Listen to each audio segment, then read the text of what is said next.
Panorama group, जो सोचता है वो करता है। नमस्कार, भारत लाइव देख रहे हैं आप। बिहार के 4 सीटों पर उपचुनाव की घोषणा के बाद अब उम्मीदवार के नाम सामने आ रहे हैं। जहां कल एनडीए गठबंधन की तरफ से भारतीय जनता पार्टी ने अपने 2 उम्मीदवार के नाम की घोषणा की, उसके बाद जनता दल यूनाइटेड की तरफ से उम्मीदवार के नाम सामने आए।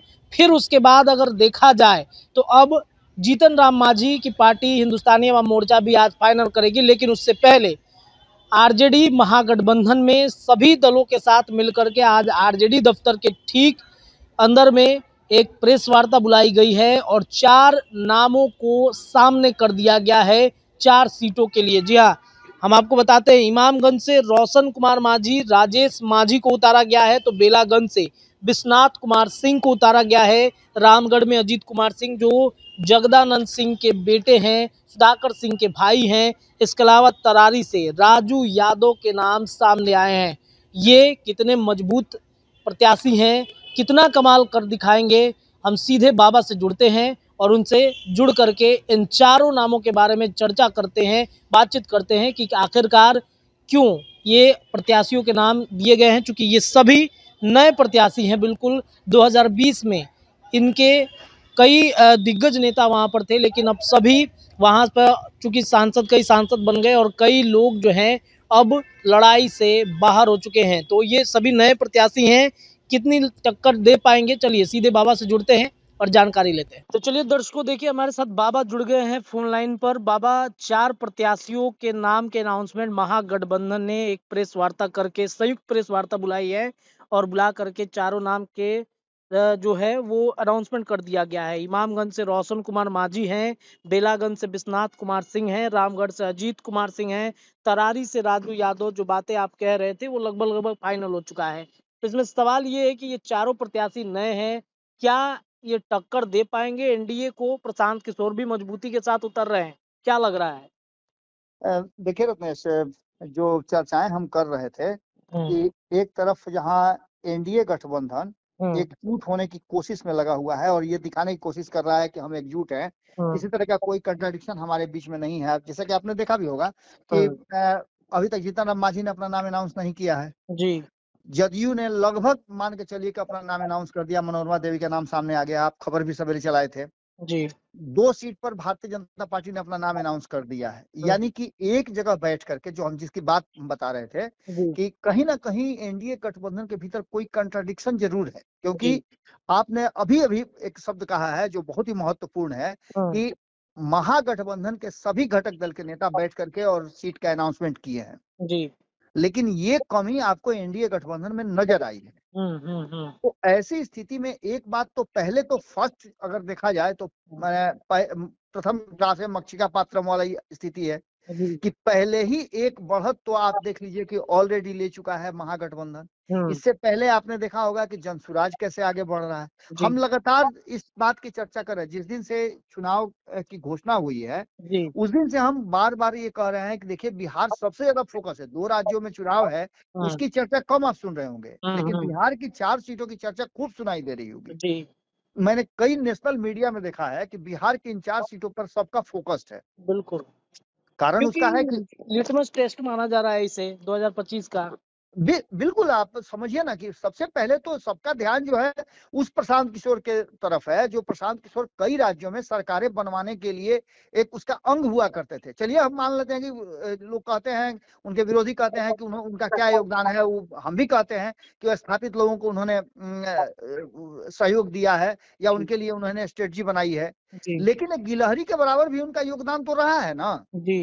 आज उन्होंने बिहार में सबसे पहले अपने उम्मीदवारों की घोषणा करके एक मानसिक दबाव तो जरूर दोनों गठबंधन पर डाल दिया, जिसका नतीजा है कि एनडीए गठबंधन बिखरा हुआ नजर आया। बिल्कुल। वहीं आप देखिए कि महागठबंधन जो है, इंडिया गठबंधन, उसने जिस तरह से सीट शेयरिंग का समझौता आपस में कर लिया, ये नहीं का माना जा रहा था कि 2-2 सीटों पे माले लड़ेगा। आप इस बात को समझिए, वाम दलों को 2 सीट दे दे राष्ट्रीय जनता दल, ये नहीं लग रहा था। बिल्कुल, लेकिन जिस तरह से तेजस्वी यादव ने इस पूरे मामले को समझा है या जिस तरह से उन्होंने एक ट्विस्ट देने का काम किया, इमामगंज की बात कर लीजिए आप।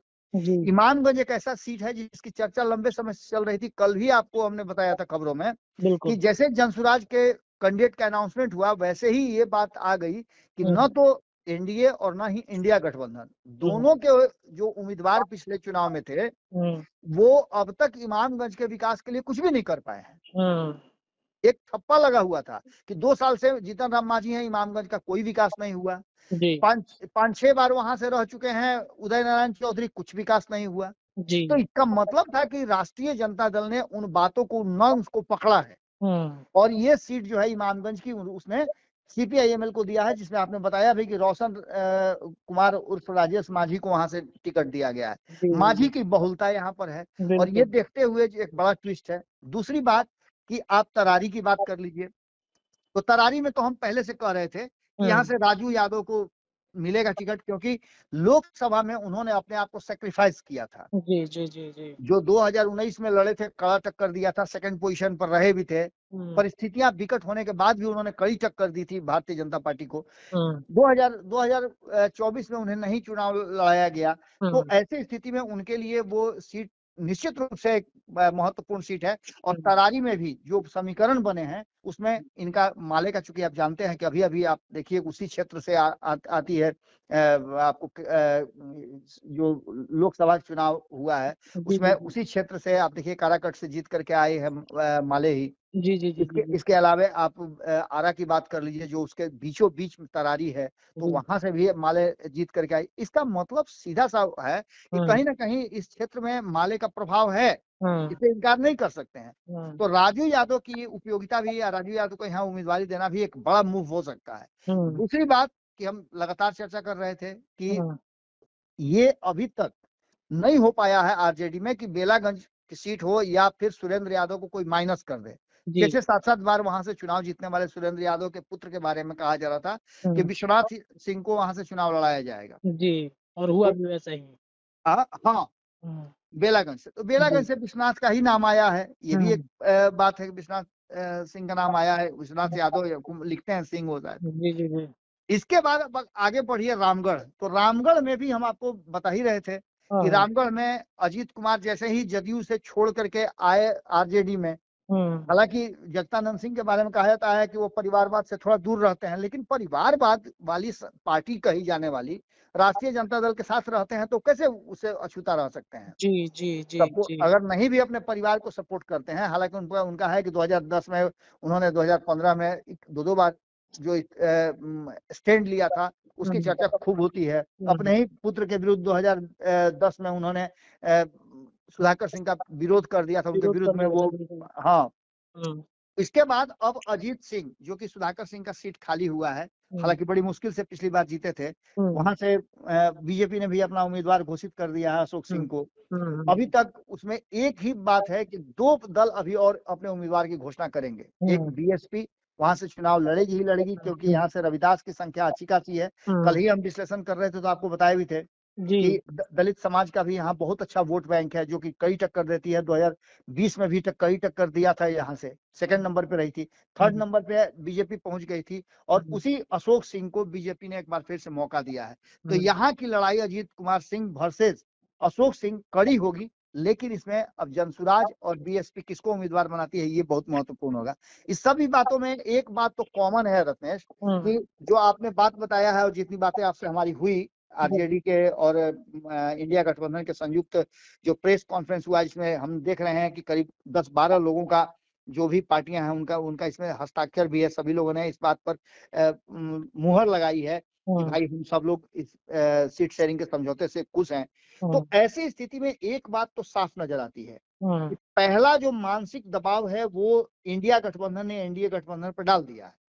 ऊपर से एनडीए गठबंधन को एक लड़ाई जनसुराज से भी लड़नी है। तो देखना दिलचस्प होगा कि क्या कुछ निकल के सामने आता है, लेकिन इतना तो मान के चलिएगा कि तेजस्वी यादव का ये मूव बहुत ज्यादा महत्वपूर्ण लग रहा है।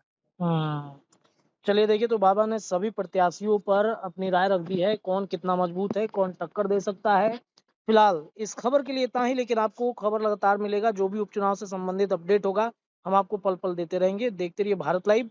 बहुत बहुत धन्यवाद। पनोरमा ग्रुप, जो सोचता है वो करता है। अगर ये वीडियो पसंद आई और वह बिहार के राजनीति और बिहारियत से सरोकार रखेनी तो सब्सक्राइब बटन दबा के चैनल के सब्सक्राइब कर ली। ओजे एगो घंटी बा, ओकरा बटन दबा देला से कुल सटीक और मारक खबर रुआ मुफ्त में मिल जाई। अगर रुआ पत्रकारिता के हमनी के नया प्रयोग में सहयोग कर चाहतानी तो ज्वाइन बटन दबा दी। पेटीएम नंबर नोट कर ली 9386816700। धन्यवाद।